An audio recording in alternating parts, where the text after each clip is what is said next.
Et nous restons entre les lignes. Les amoureux de la lecture ont pris rendez-vous avec Danielle Seka ce week-end à Cocody. L'écrivaine qui prend ses marques dans le paysage littéraire ivoirien a présenté officiellement Sensation, sa nouvelle production romanesque. Art pictural, échange et dédicace de livres étaient les moments forts de cette rencontre littéraire. Le récit de Zénab Dosso. L'œuvre Sensation de Danielle Seka a réuni passionnés de littérature et d'art pour la présentation officielle. Dans son nouveau roman dénommé Sensation, Danielle Seka explore la thématique complète de l'amour qui ne rime pas forcément avec bonheur.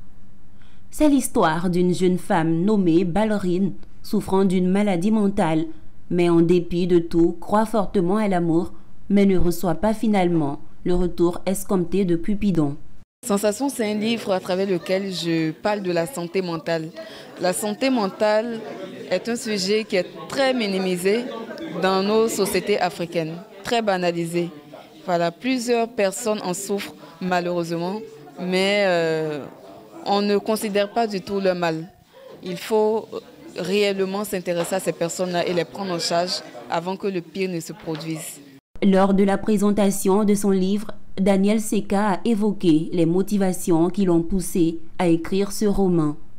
Par ailleurs éditrice, l'écrivaine a fait parler son art et la qualité de son œuvre face à un public qui est reparti satisfait de la découverte de cet ouvrage de 102 pages. Des encouragements à l'endroit de l'écrivain pour le travail abattu, pour la thématique abordée, parce que la dépression est réelle, elle existe et si elle passe par ce canal subtil-là pour faire passer un message, je pense qu'on devrait le prendre au sérieux. La présentation du roman Sensation s'est achevée par une séance de dédicace durant laquelle Danielle Seka a pris le temps de rencontrer et d'échanger avec ses lecteurs.